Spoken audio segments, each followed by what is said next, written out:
बिस्मिल्लाहिर्रहमानिर्रहीम अस्सलाम वालेकुम वेलकम टू माय चैनल। तो दोस्तों आज मैं आपके साथ शेयर करूंगा बहुत ही मज़ेदार शाही टुकड़े की रेसिपी।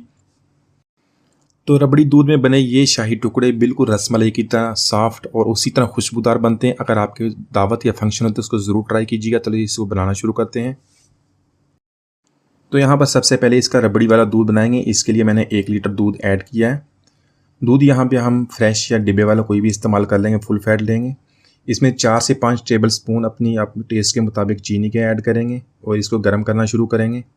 साथ में सब्ज़ इलायची 3 से 4 वो इसके अंदर खोल के डाल देंगे और थोड़ा सा ज़ाफ़रान 1 पिंच ज़ाफ़रान इसके अंदर ऐड कर देंगे। इसका कलर बहुत प्यारा होता है, इसकी जो खुशबू वो भी प्यारी होती है। तो इसी तरह इसको बॉयल कर लेंगे। तो दोस्तों आज की हमारी रेसिपी बहुत ही मज़ेदार बनने वाली है, इसको एंड तक देखिएगा, इंशाल्लाह आप इसको बहुत पसंद करेंगे।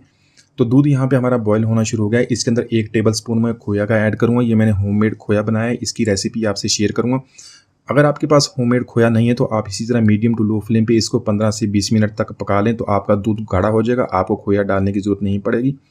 यहाँ पे 1/4 कप मैंने इसके अंदर फ्रेश क्रीम का ऐड किया है। यहाँ पे मैंने इसको फ्लेम को लो कर दिया था, लो फ्लेम पे इसको क्रीम को ऐड किया है। साथ में थोड़े से कटे हुए बादाम और थोड़ा सा पिस्ता वो भी ऐड कर देंगे। तो इसको अच्छी तरह बॉईल कर लेंगे और यह हमारा बहुत ही मज़ेदार रबड़ी दूध तैयार है।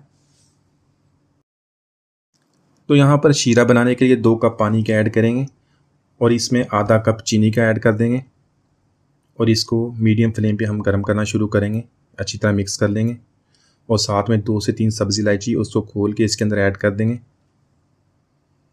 तो यहाँ पे शीरे को हमने बहुत ज़्यादा नहीं पकाना, इसको हल्का सा गर्म कर लेंगे। चीनी अच्छी तरह मिक्स हो जाएगी तो इसके अंदर ऐड कर देंगे 1/2 टी स्पून केवड़ा वाटर का। अगर केवड़ा वाटर नहीं है तो रोज़ वाटर इसके अंदर ऐड कर दें। तो यहाँ पर चीनी हमारी अच्छी तरह मिक्स हो गई है, शीरा हमारा तैयार है। इसको उतार लेंगे और इसको रूम टेम्परेचर पे ठंडा कर लेंगे। तो यहाँ पर हम ब्रेड को टोस्ट करेंगे। इसको टोस्ट करने के लिए थोड़ा सा मक्खन ऐड करेंगे, उसको अच्छी तरह ब्रश के साथ इस तरह फैला देंगे और इसके ऊपर ब्रेड को ऐड करेंगे। ब्रेड आप किसी भी तरह काट लें, मैंने इसको ट्रायंगल्स में काटा है। तो ब्रेड ऐड करने के बाद इसको दोनों तरफ से टोस्ट कर लेंगे, इसको गोल्डन सा कर लेंगे, लाइट गोल्डन। तो यहाँ पर आप इस ब्रेड को डीप फ्राई भी कर सकते हैं, लेकिन अगर आप इस तरह मक्खन में इसको टोस्ट करेंगे तो इसका मक्खन का भी टेस्ट और बहुत ही प्यारी इसकी खुशबू आएगी। तो ब्रेड के यहाँ पे मैंने 5 स्लाइस लिए थे, उसको 2-2 पीसीज में काट लिया था। इसी तरह बाकी कोई ब्रेड है वो उसको भी टोस्ट कर लेंगे। यहाँ पर शीरा हमारा नॉर्मल टेम्परेचर पे, इसमें हल्का सा डिप करेंगे अपनी ब्रेड को। इसको डिप करने के बाद हम इसको ट्रे में इसी तरह प्लेस कर देंगे जिस ट्रे में हमने इसकी फाइनल लुक देनी है।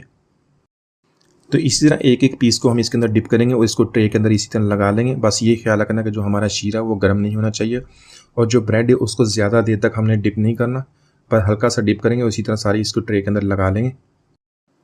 यहाँ पर ऐड करेंगे हमारा बहुत ही मज़ेदार रबड़ी वाला दूध, बहुत ही खुशबूदार दूध है।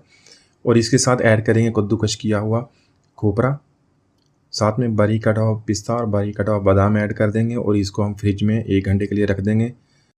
बहुत ही मज़ेदार और आसान रेसिपी है, इसको ज़रूर ट्राई कीजिएगा, इंशाल्लाह आप इसको बहुत पसंद करेंगे। तो मिलते हैं अगली वीडियो तक, इजाज़त दीजिए, अल्लाह हाफिज़।